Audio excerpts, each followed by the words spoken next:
Salut les Dédés, j'espère que vous allez bien, en tout cas moi ça va nickel. Aujourd'hui on est sur une petite fiche technique, on va suivre une colonie de frelons européens, le Vespa crabeau, sur 4 saisons. Allez, on commence par l'été, on voit les frelons, ils sont attirés par les pommes qui tombent à terre.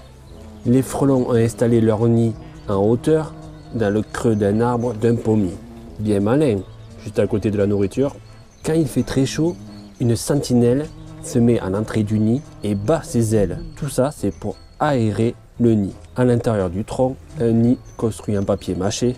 Les frelons l'agrandissent constamment avec du bois et leur salive.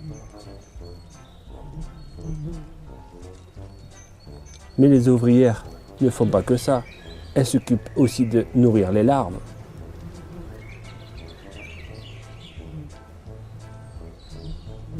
Elle assiste aussi la reine, qui est légèrement plus grosse et qui passe son temps à pondre dans les alvéoles.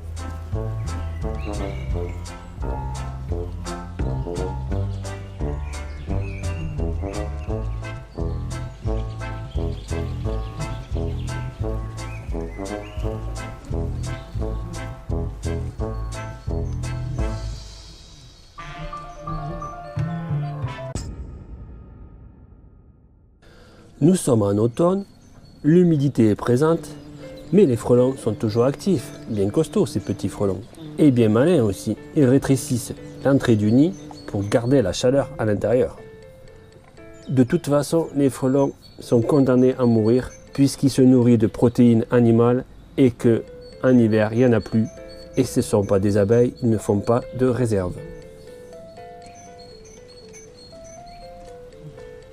À l'intérieur du nid, moins d'ouvrières. Et certaines d'entre elles se livrent à une étrange occupation. Elles tirent des larves des alvéoles, elles les expulsent à l'extérieur du nid, en bas de l'arbre.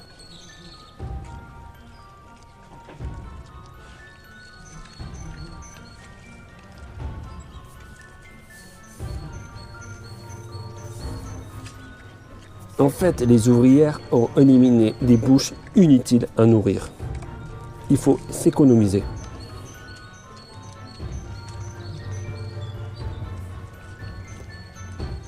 Et pour l'heure, la colonie de frelons n'a pas besoin de nouvelles ouvrières. La reine elle-même est devenue inutile. Épuisée, fatiguée, se laisse mourir.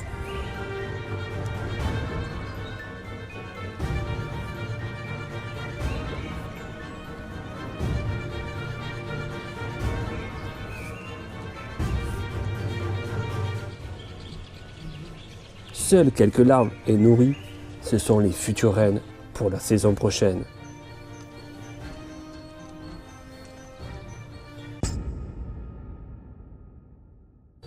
Nous arrivons à l'hiver, c'est la préparation de l'hibernation. Le raisin arrive à maturité, attire les derniers frelons de la colonie. Le jus un peu fermenté à ces dernières ouvrières qui vont bientôt mourir.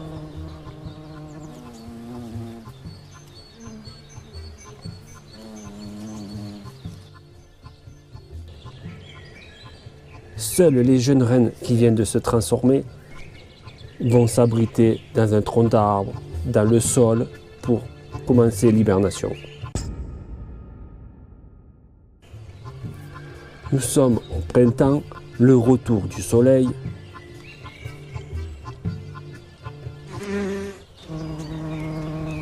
Une jeune reine qui a survécu à l'hiver va créer une nouvelle colonie dans un creux d'un arbre. Et pour cela, elle doit construire le nid, récolter la nourriture, nourrir les larves, une activité à plein temps pour cette jeune mère célibataire.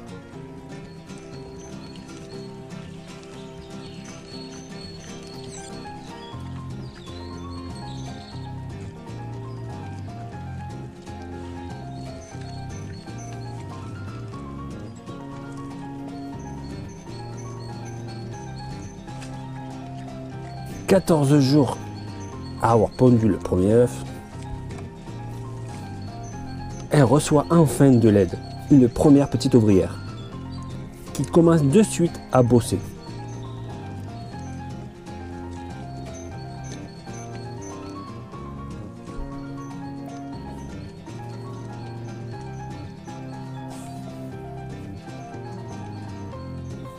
Pendant 2-3 jours, cette ouvrière ne va pas sortir du nid. Elle assiste sa mère aux tâches domestiques.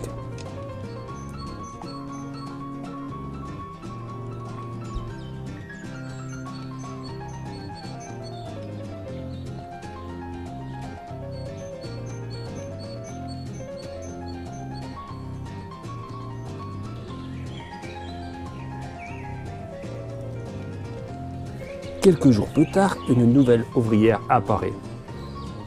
Mais les larves réclament beaucoup d'attention.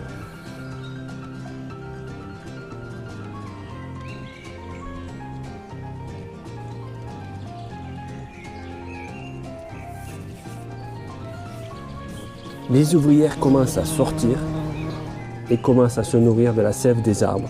C'est leur premier repas.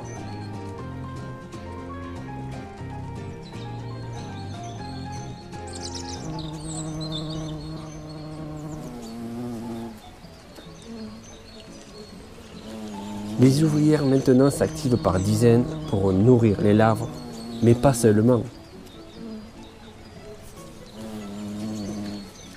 mais aussi pour agrandir le nid avec du bois et leur salive.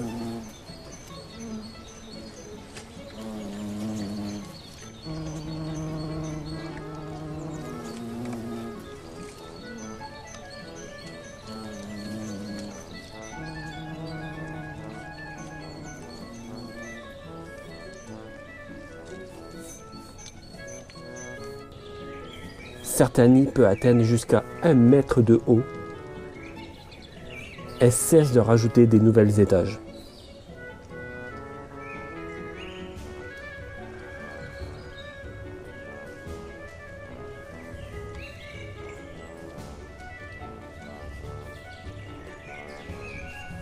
Et maintenant, les Dédés, la reine peut s'occuper à sa tâche principale, pondre des œufs jusqu'à la fin de sa vie.